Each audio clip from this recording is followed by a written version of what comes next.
Hey crafters, just a reminder, this podcast is for informational and entertainment purposes only, and should not be considered advice. The views and opinions expressed are our own, and do not represent those of any company or business we currently work with, are associated with, or have worked with in the past. Thanks for tuning in to the Future Craft Podcast. Let's get it started.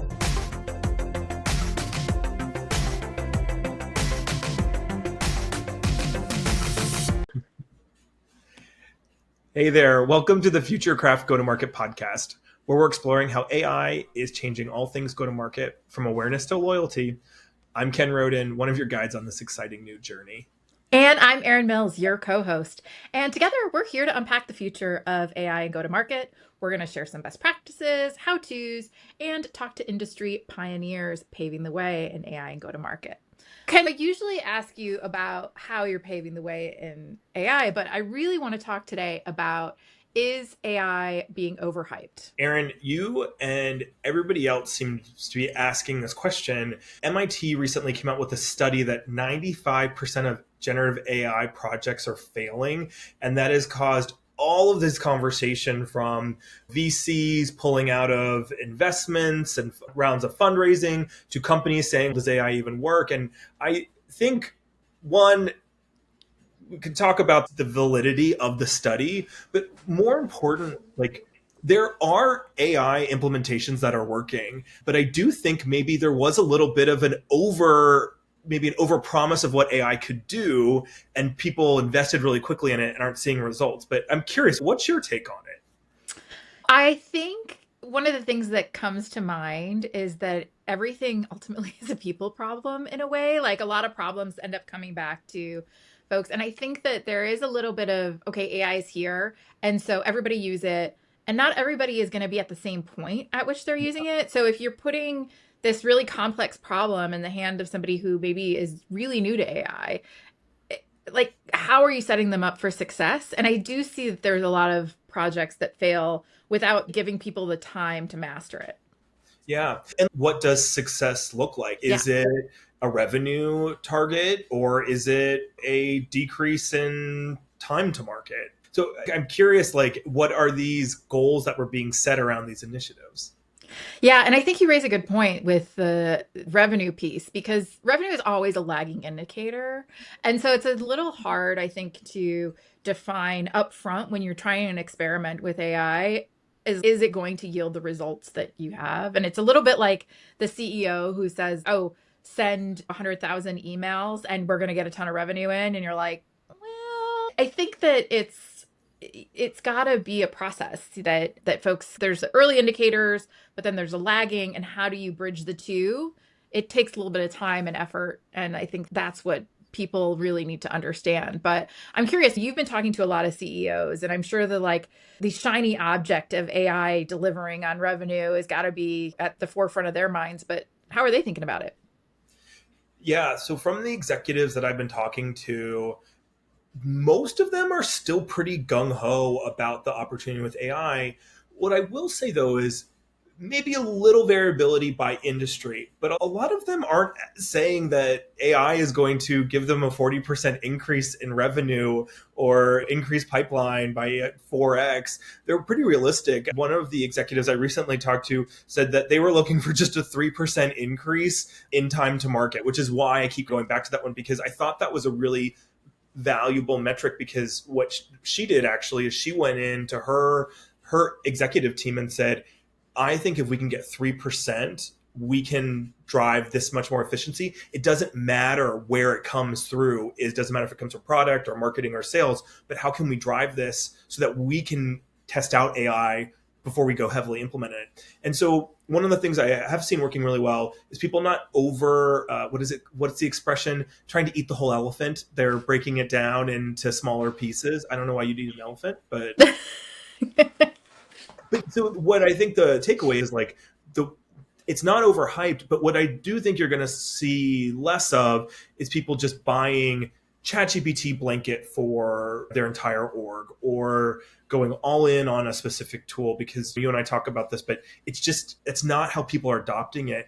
And really, if you think about it, when you're implementing Marketo or Eloqua, you weren't rolling it out to all of your divisions globally. You were doing a phased rollout and you had to get it started before pilot it, before you actually rolled it out. So that's where we're at. What are you seeing and hearing from like the communities you're in and like what you're reading? I don't think it's overhyped. I think that quote from Ethan Malick's book, AI is as bad as it's going to be in this Yeah. very moment, right? And so I think that there is such a promise of all these efficiency gains. And we talked about Lisa last year about the, what was it, multi-trillion dollar opportunity that AI brings. Now, is it going to bring it in like the next year? Maybe not. Like it moves so fast. I think that people are struggling a little bit with the uncertainty. And that's why the hype is being questioned a little bit, where it's, do we really know where it's going? It reminds me of us talking to Chris Penn a couple weeks ago, and we were talking about AI slop. And if you're using Gen AI to create content for your customers, it's not going to help you grow, but find the things that actually can drive the change. You're spot on. Let's focus on that, and that's where that's where the hype's gonna. There's no hype. It's not sexy stuff. And I think that's one thing that you hit on, which I always really take to heart, is find the boring stuff, find the stuff that's repetitive, and you don't have to solve the sexiest problem, but just find those little nuggets. And maybe as you build up sort of the AI muscle, then you can take on much bigger projects. But the idea of if you can tweak something like a process and make it easier for people, solve that problem, and then move on to something that's more complex, that's going to be able to cut your teeth, and then maybe you can deliver the promise of AI. Exactly. Speaking of this topic, do you want to hear who we're talking to today? Yeah, I'm really excited. Yeah, we're talking to Really Sheena excited. Miles, and there wasn't really a drum roll to that, I guess. But we're talking to Sheena Miles because we both know her. We've been talking to her for probably over a year now, and what's really interesting about her is she not only is involved in a AI community that she's a founder of, but she actually is doing AI transformation in house, and I think that's particularly interesting because she's got both perspectives. So we're going to be talking to her about how things have been going since she took on this new role. Are you ready? Great. I'm ready. Let's do it.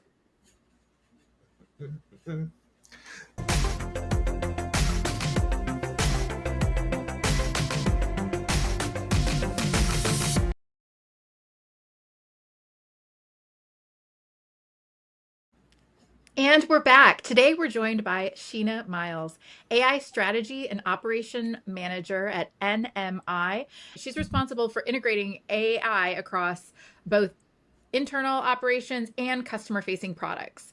Beyond her corporate role, Sheena co hosts the Women Defining AI podcast and leads community initiatives focused on democratizing AI knowledge and creating inclusive pathways for AI adoption, which we love here at Futurecraft. She's developed frameworks that help organizations move from AI curiosity to measurable business transformation with a particular focus on behavioral change over tool obsession. In today's conversation, we'll explore her 3 pathways framework for AI strategy, dive deep into community driven adoption strategies, and uncover why most successful AI implementations focus on human behavior rather than just technical capabilities. Sheena, thanks for joining us. Thank you for having me. I'm so excited to be here and to talk to you all about this. All right, let's start about where we are right now. So you're seeing AI adoption from multiple angles, whether it's leading implementation at NMI, hosting a podcast about AI, and building community around it. When you look across all these different perspectives, what's the real state of AI adoption and go-to-market organizations today? Not the hype, but what's actually happening? Yeah, it's not what on LinkedIn every day, I'm sure. Most organizations, I feel, are in this dual speed reality. So, like, tons of enthusiasm on the surface, but in practice, they're still running small pilots, if that, with kind of adoption like siloed on the individual champions. So, you obviously have these people who love it and are in it and doing their thing, but then there's so many people who haven't progressed beyond that. That's where the real scaling and transformation happens. So I know we're going to talk about the framework a little later, but like in the framework is in the activate area. And it's not the worst place to be. It's just not where you can say, oh, we've transformed anything. Additionally, when we talk about the community side of it, because I spend so much time in the women defining AI community, we're looking at women and non-binary people who haven't used AI at all, or they're not allowed to use it at work. If they are using it at work, it might be an internal tool, and building an internal tool is usually pretty crappy. Yeah, that's a whole different conversation. So you don't want to get left behind, but that's the reality of where people really are. You've been in marketing or go to market for over 15 years, having this unique role of doing AI implementation in house. How has your perspective on technology adoption changed over the years? Yeah. So if you read about AI at all, I read every morning. Everything changes so quickly. It's not like a traditional rollout, like how you could teach a Salesforce. Everybody learns Salesforce because that's your tool and you're good to go. It's less about teaching the tool itself and really ensuring that people understand the concepts behind them, because you want them to adopt the concept of how AI can be used as a partner, not specifically just ChatGPT or just Claude.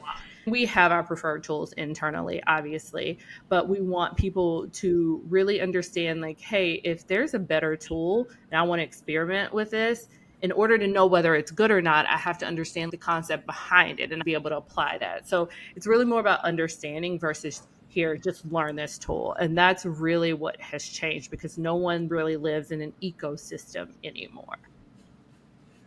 Yeah, it's so true. I think it's moving so fast. The second you train on one thing, you're on to the next. Exactly.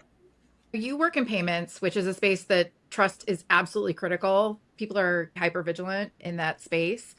What is your framework for deciding where to experiment and where to be a little more cautious? Yeah, so we don't necessarily have a framework. Everything starts with your AI policy. You have to have an AI policy. Everything's changing quickly, so that policy is going to change quickly, but you have to have something that people can look at and rely on. It's just like a maternity leave policy. It just has to be there. And that can really frame how people experiment. We have our security team. They look at every tool that people want to use to ingest private data. And I say that specifically because if it were every tool, they'd be just reviewing tools all day for nothing else. So if somebody wants to try this to write a blog post and their blog post is going to be public anyway, then they can just try it out. But if it's something that's going to have NMI or private partner data in it, the security team needs to review that. And so that sets up our framework. And as long as people are sticking to that and we're constantly reviewing it, we feel like we're in a good place.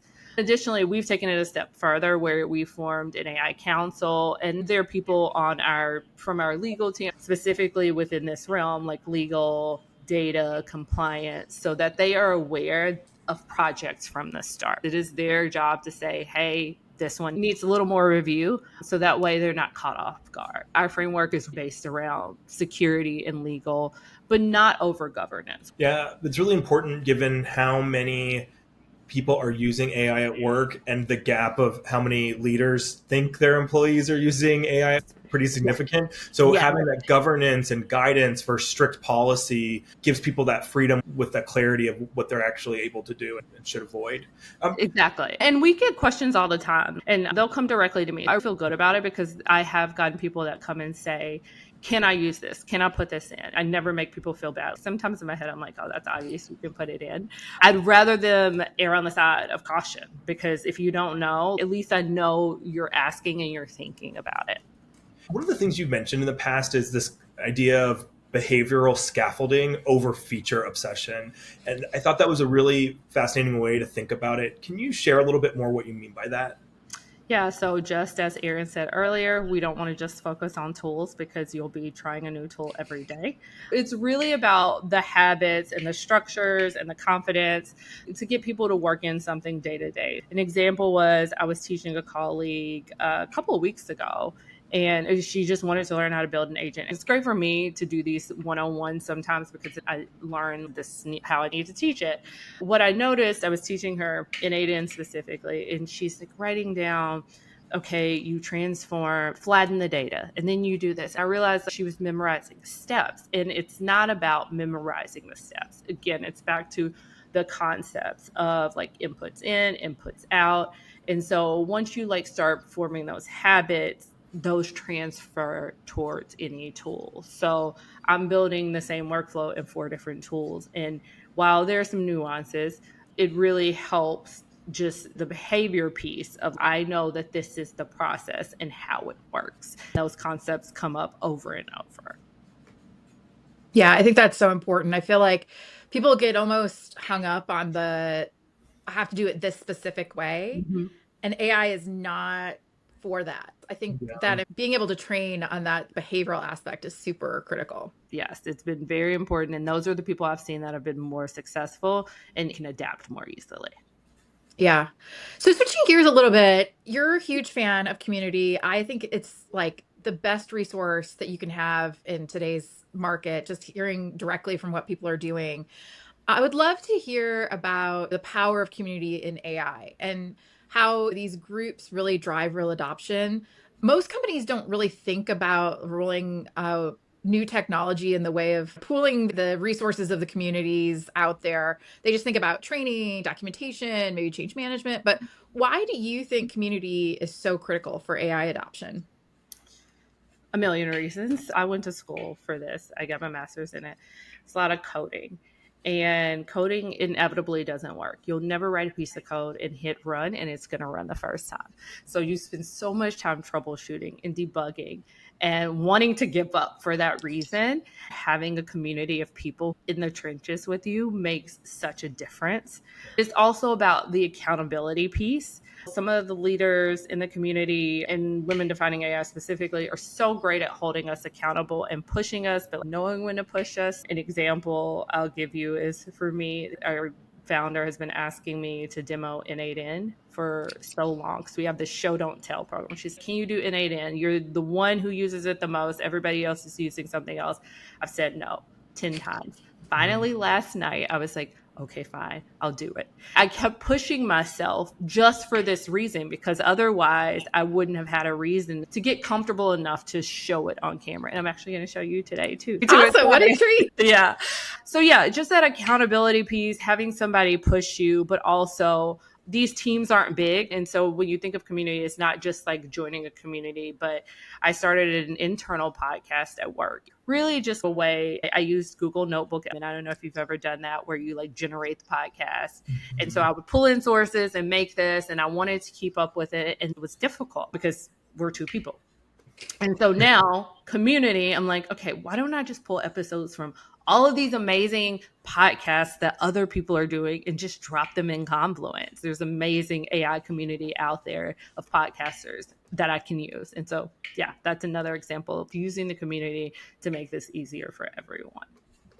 Yeah, I think the podcast format, we love it because we get to talk to people like you and share real examples. You've probably seen it on Women Defining AI, hundreds of different AI adoption stories. Like they all have a little bit different flavors, and people find success maybe with N8N or Lindy or whatever it may be. What patterns are you noticing in the people and organizations that successfully integrate AI versus those who struggle? When you're seeing people succeeding or failing, is there anything common amongst those groups?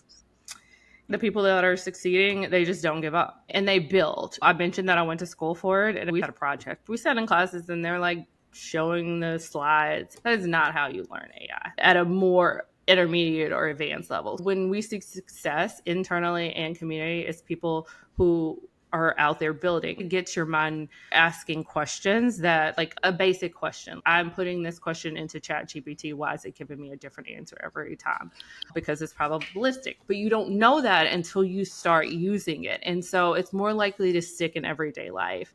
I think that having those internal champions is huge. So like resources that the team can go to if they have a question, because while we are a 2-person internal AI team, I have a marketing background. My director has an engineering background. So that leaves finance, sales, support. You need to have a champion for all of these people because resources are limited. When you get people who adopt in every area, I think internally in organizations, you really see more success.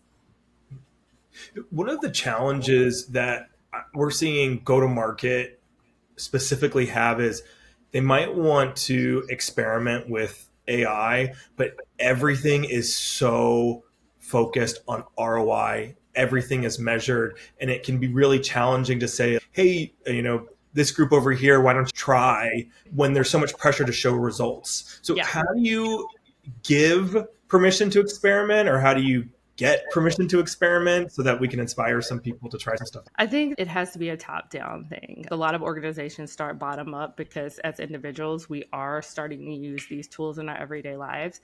But your leadership has to have one voice of it is okay to experiment.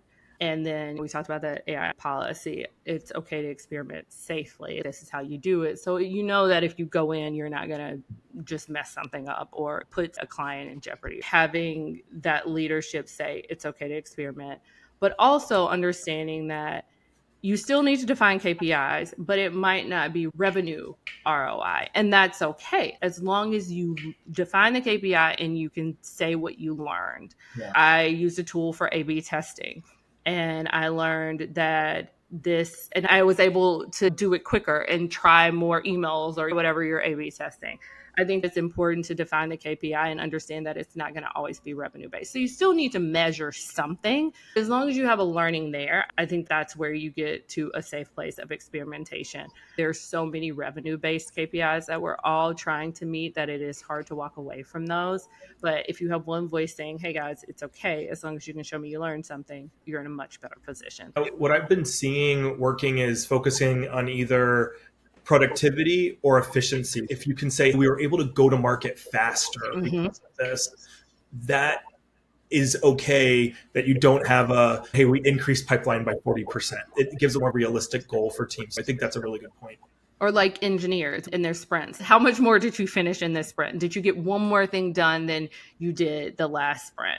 Or we thought we would get this much done, but then you exceeded it. Those are all perfectly fine measurements of understanding whether something is working or not.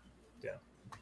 And I think those efficiencies can often yield revenue outcomes, right? Like you build an extra product that year or a new feature that you weren't going to be able to get out. Ultimately, I think when you look back as a whole, if you're using it correctly and measuring correctly, you are going to see those revenue-based outcomes as well.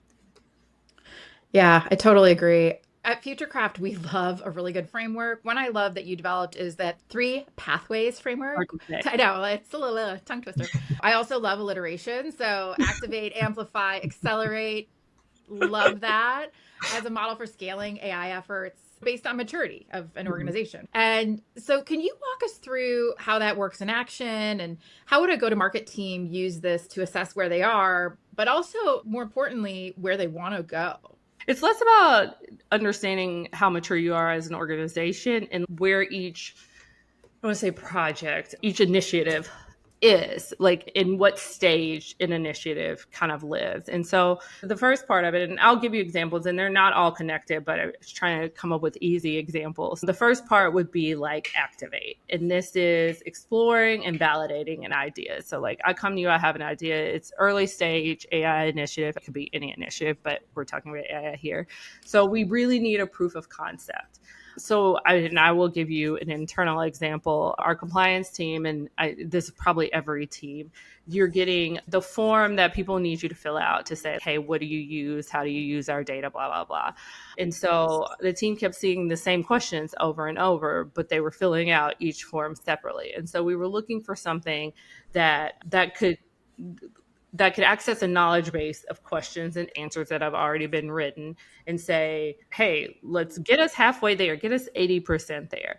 And so each stage of the framework has an execution piece, like the AI opportunity canvas. So what you'd be looking at is, what's the exact problem?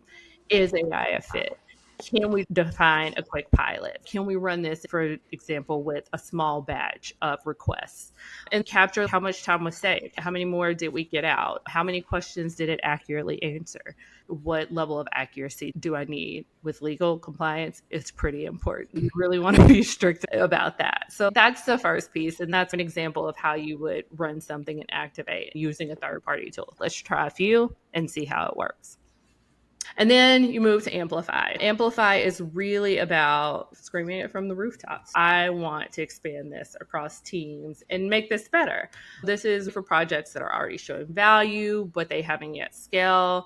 And the execution piece here is really, like I said, cross team adoption, governance, and shared learning. In our situation, one of the things we could do is identify transaction issues before a partner raises them. And so, obviously, who gets an issue first? Support. They're the first stop. So they know everything that happens. Definitely hard for other teams to go in and read support tickets in the same way. So, how do we scale this a little bit? This would look like connecting teams, payments, compliance, partner success. How do we connect all of these teams to make sure that they have visibility?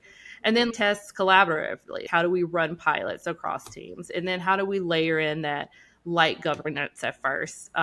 Depending on the risk. If it's more risky, this is where compliance would come in and say, we really need to get a handle on this. And so that's how we can move from a single team success, repeated capability that the whole organization can trust. That's the Amplify stage. Then we get to Accelerate, which is really about scaling and operationalizing and institutionalizing to make it enterprise wide. This is really about focusing on ownership. Who's going to own it? What team is going to be the person to go to? So let's assign the AI ad copy process to demand gen with content as a quality gate. And then training, like every marketer has to be trained in campaign creation. And then integration. How do these tools all connect to each other? And then measurement. Obviously, this is where we talk about, this is ROI is pretty important here because we're out of that pilot phase and really into scaling it. If there's no ROI, we shouldn't be at this point with any process. And then how do you roll that out to, let's say, all digital channels? So how do we get on the same process for Google Ads and Facebook and newsletters? So that means the tools are no longer in pilot and they are just an everyday process. So that's how we look at it to make sure things can grow without spending too much money or resources on the front end.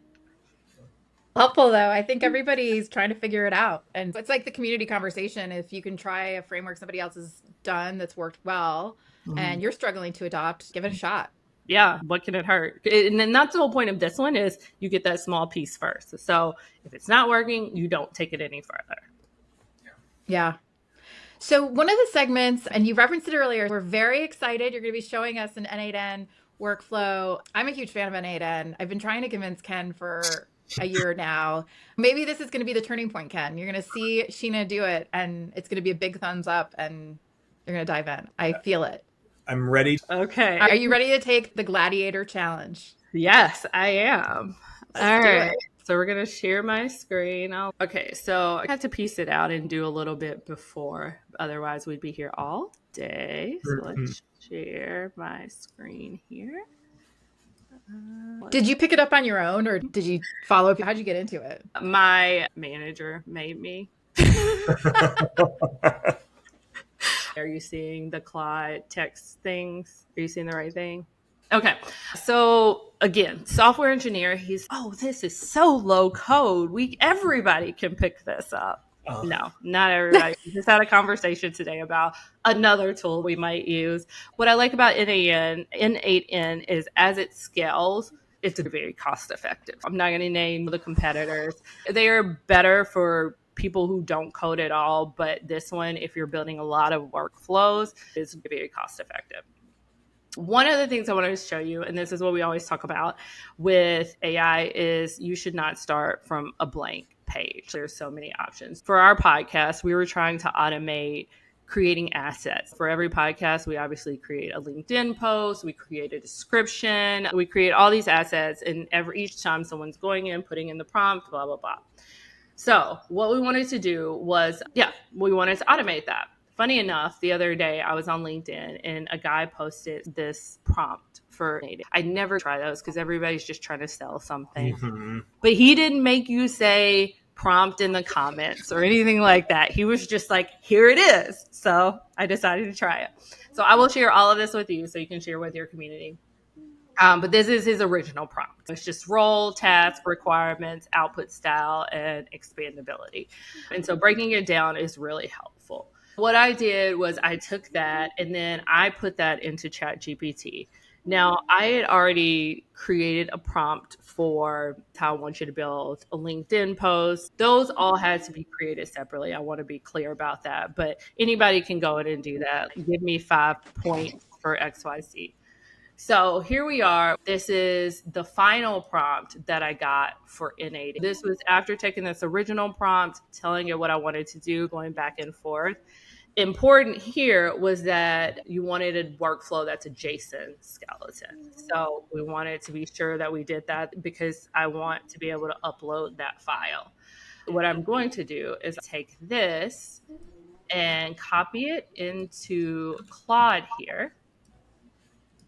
And this is specific to Claude because I did try this in ChatGPT and it gave me incorrect code over and over. So I am going to focus that I'm using Claude Opus 4.1 and it works correctly. Before I added it, I forgot to add this, and this is important, that I can import directly with core innate nodes. Community members have a really big community. They can build nodes, and so your instance won't come with those nodes. If you don't specify this, then you'll get things that won't work. It's giving me all the code I need here. Isn't that incredible? Can you imagine 10 years ago or even 5 years ago being able to see that level of code get developed that quickly by a non-engineer? Exactly. And even by an engineer, I actually don't know how long this would have taken. For me, it would have been like, I don't know, 2 months. Could not have happened if it was for me. For a good engineer, probably just a couple of days. But so what we're going to do once it's done is we need to change it. It shouldn't take too long. Is this the old one? Okay, let me see. It's no problem. We have editing software, okay. So no big deal. It's still, all right, we'll let it continue to work. Oh, actually, here we go. All right, so I think this is when that is ready. All right, so we're going to copy that. Then you need to change it to a JSON file. I have a Mac. I use text edit. Paste it here. We have to make it plain text, so that's important. And then we're going to save it. With text edit, you have to be careful because you can save it here, but you can't change the extension. I'm going to save here. And then we're going to save podcast transcripts or podcast code N8N. And then I'm removing this extension and changing it to a JSON. So now we have that. So then we pop into N8N. And I've already opened a new workflow. So you would just open a new workflow. There are no steps. You just hit create workflow. And here we go. We are going to import this file that we just created. And open. There it is. That's so cool. That's your whole workflow. Now, it is obviously not done. So everything with an X needs some love here. But it's things like credentials. If you're trying to get something from Google Drive, you have to credential it. You have to tell what folder you want it from. And then if it's a folder, what file. So that's what these things are. You might need to write a message here. But trust me when I say this far probably saves a good couple of hours. Easily. Yeah, countless. Yes. They probably make it a little more complicated than they need to because I did try to build this from scratch and I did not have all these nodes. But I'd rather have everything there and delete versus have to try to figure out where I need to transform data, which is like the bane of my existence, is why this is text and this is JSON and this is an array and I don't know what can read what. So this saves us all that time. All right. Yeah. It's just crazy how accessible things like N8N make building nodes into workflows. Like just was that even minutes, seconds? It only took a little longer because I was trying to be clean about how I showed it. But yeah, 5 minutes and we were up. Yeah. Thank you for showing us that. That was really cool. I love it. I'm going to give it a thumbs up. I will say I am more inspired to try it after that. Now that you don't start from scratch. Hey, that's a win. Exactly. The other cool thing is even if you didn't have the doc, you could screenshot what Sheena did and then drop that into Claude or ChatGPT. Yeah. And it's unbelievable. Yeah, I know. Wow. Okay, before I get overwhelmed on how I'm going to use it, I want to talk a little bit about what you're doing in your role. One of the things you've said before is there is a difference between an AI first organization and an AI native organization. For established GTM teams that are working on a transformation, what are the key shifts they need to think about and what goes into the day-to-day change for them? This really goes back to leadership. It has to come from the top. We're all running on lean teams. So if the expectation isn't set early that this is what we're going to use, then nobody's going to stop and use it. And that looks different on every team. You have to figure out how you measure it and how you don't. And maybe that is incorporating that into reviews after a while. You set the expectation early. You talk about it in your quarterly reviews or however often you do it. Then eventually, okay, now we're documenting it. But then I think the other piece is embedding it into a workflow and not just on the side. I'll give an example. I built a workflow for our content team, but it is great for our sales enablement team as well. And it is taking insights from Gong. That's what we use for recordings for our sales team. Taking insights from Gong and having AI help understand where there's constant confusion across the board. Like our partners asking the same questions over and over. So pulling that out and then taking those insights and saying, okay, content team, sales enablement team, this is where gaps are. This may be where we can write more content. That's a great first step. The ultimate transformation step would be, okay, maybe there's a human reviewer and you check and you say, hey, we want to follow up on these topics. And then it creates the blog, the white paper, the sales enablement deck, the LinkedIn post, and it pushes that LinkedIn post out. And obviously you can put the human reviewer in wherever you want, but that's embedding it. That's not taking it from the side, reading it and saying, okay, now we're going to do this. I think that's where the transformation really happens. Do you have any advice for someone who might not have the authority but is trying to drive adoption or get AI implemented at their company? Yeah, I would say just start building if you can. Solve a problem that needs to be solved and it's been sitting on the side. People have been pushing it out. And just say, hey, this is what I did. Solving a problem for a champion is huge. Somebody who has a louder voice, then you can say, hey, everybody, look at this. We were working on a project as a team and our VP of success loved it. He is a loud voice. And that really got us going. If you feel like you don't have influence, solve a problem for somebody who does have influence. I think that's a really sharp idea. Solve the most boring, least sexy problem because it's probably one of the biggest pains that companies have. But I like finding someone with a big voice who has a problem that AI can solve. I think that's phenomenal. Yeah. The future of AI at work. You started Women Defining AI, and you're working to change who defines and leads the conversations around innovation. Why do you think this perspective and the work you're doing is especially important right now? Because women aren't going anywhere. It's the same thing as why is diversity important in anything else. Diverse voices ensure representation for different genders, different cultures, and it gets problems solved that otherwise might not be solved. It changes the messaging, and women typically get the brunt of the household mental load. So everybody just started school and our founder built a little bot. She takes a picture of a note and it puts it into that. And it just really helps her figure out, what do I need to do now? Do we need to sign this permission slip tonight? And then what can I do later? I'm not saying that there are not men out there who don't take on this mental load. There definitely are, but we all know it usually falls to women. And solving those problems that otherwise probably would not get solved, having women being a voice makes this so important for that reason. Yeah, one of the stats that you cited is sad, but also opens up a lot of opportunity is that only 35% of women compared to 52% of men are using AI at work. And it's creating this big digital divide. There was girls who code, and there was so much emphasis for a while on women getting into more technical roles, and there was some momentum. It feels like maybe that's widening again. So for go-to-market listeners or leaders who are listening, why should they really care about making sure that women and non-binary folks are included and go beyond doing it because it's the right thing? Yeah.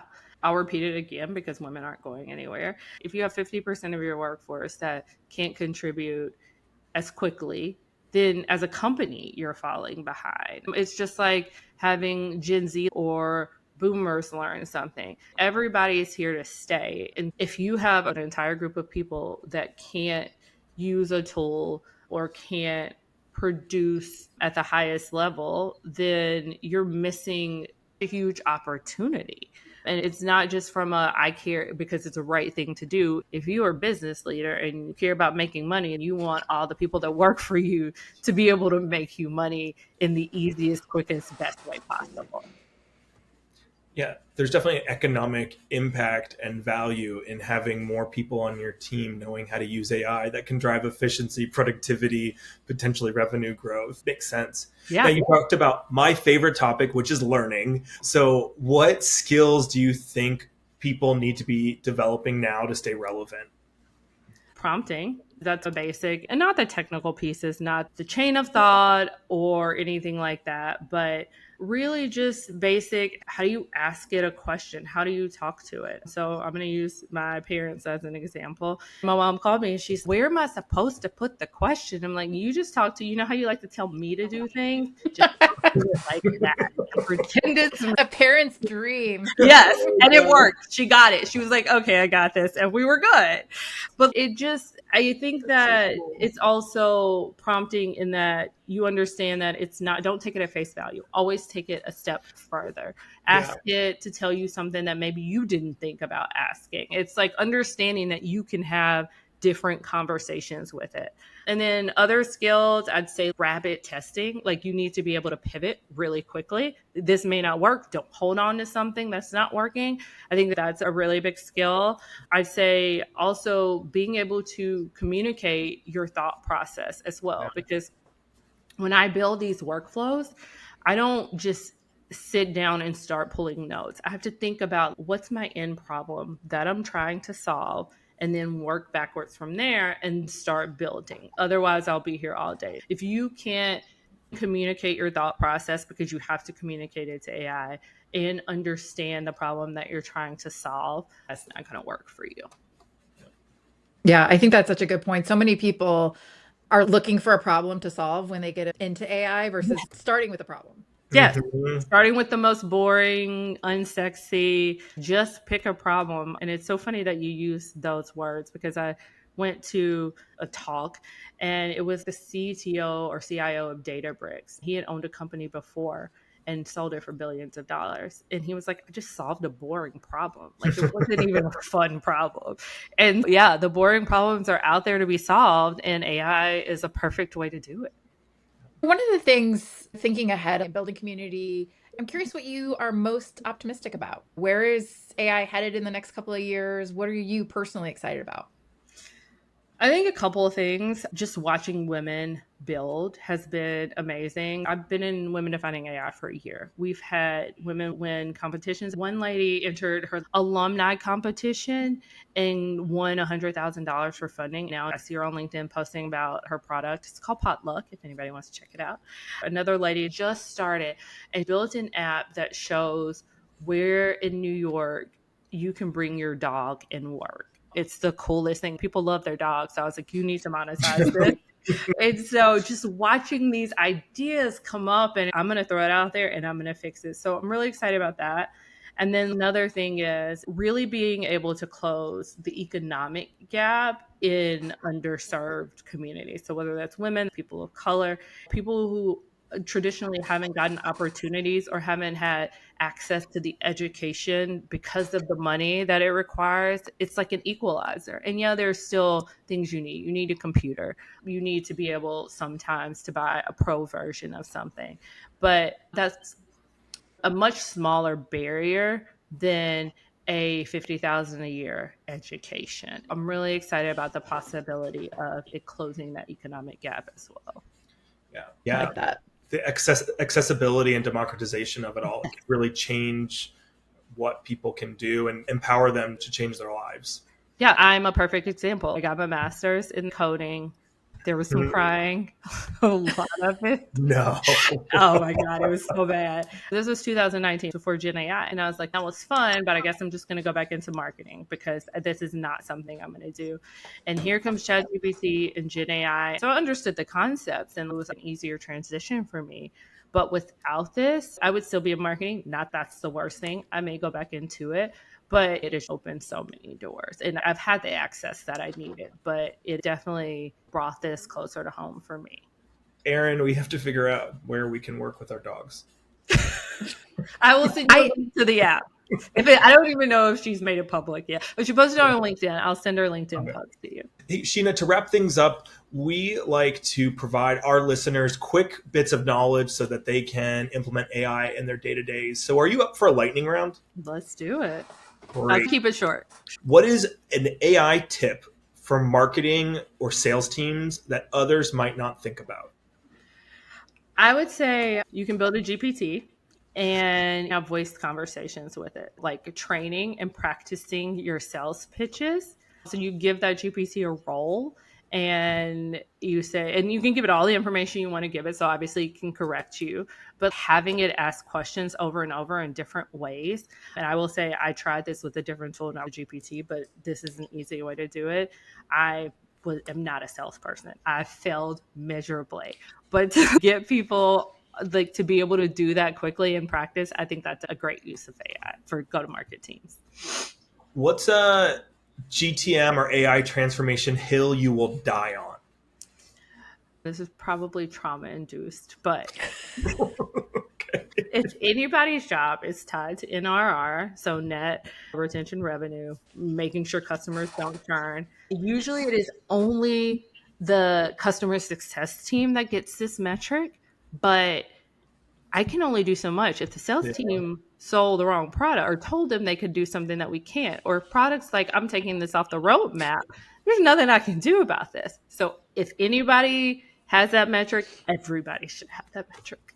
I like that. What's overrated in AI adoption for business right now?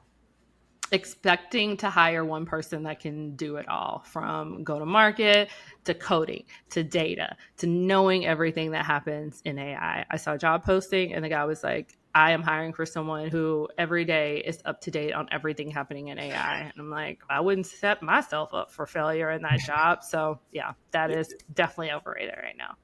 What's the best professional advice you've ever received? Invest in your own brand. Hence me being here right now.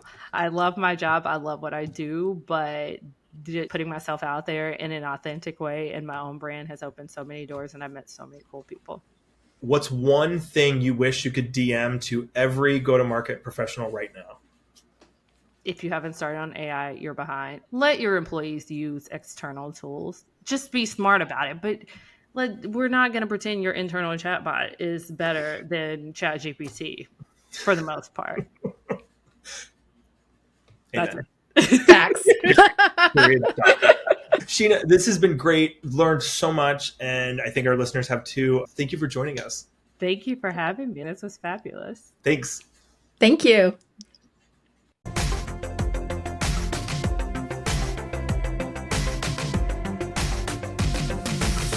All right, Ken, another great conversation with a fabulous guest.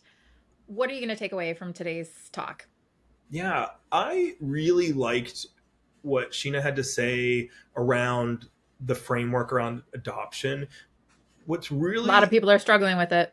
It's a huge problem. And we talked about it in our opening today, too. There's this hype of, are these generative AI initiatives going to succeed or not? And what I took away from it was, she was like, let's break it down. Like, what should people be doing right now?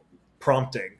Let's get them good at prompting first, and then we can start scaling. And I thought her model, which has accelerate, which means scale it to the rest of your organization at the very end, is the right thing to do versus what we're seeing maybe some companies saying they bought ChatGPT for their whole company and now wondering why they don't have a 800% increase in pipeline. So that was really powerful to me. What about you? One of the things that's a great reminder that Sheena said was the don't give up. And I think one of the things with AI that can be really frustrating is you see people who maybe don't have a ton of experience on social or whatever, and it's like they're doing these amazing things and making it look super easy, but you go on and it's like very squeaky wheel and you can't get something to work. I certainly had this experience when I started playing with an N8N, and some of these tools can be super intimidating. Even if they are low code, no code tools, there is still this element of you have to figure it out. And so I think that tenacity is one thing that is a good reminder for everybody. Like, nobody knows how to do anything when they first start. So you Yeah. got to just keep trying, experimenting, and so I loved that takeaway. Yeah, it's a little bit of that like resilience as well as not trying to get so frustrated that it didn't work. No one sees Michael Jordan missing 100 free throws. They only saw him getting the slam dunks. I literally did that one. Getting the slam dunks that we caught on TV. So that's a really good message. I think appropriate for where we're at with AI right now. Yeah, and another stat I'm going to give you that is sports related that I know you've been dying for is Roger Federer only won 52% of his matches. One Are of the you serious? one of the greatest tennis players of all time. Yeah, Or that's games, really maybe sets. I can't remember. I'm going to have to look it up again, but it is that crazy of a stat where you're like, yeah, that's really powerful. And the more you know. dun, dun, dun. This has been a great episode. Thanks again to Sheena Miles for joining us. And thank you all for listening. If you liked what you heard, give it a follow, a subscribe, leave a comment, and share with somebody because that's how we get the word out there. Yeah, and let us know what you want to hear. So let's keep crafting the future of AI and go to market together. Bye bye. Bye.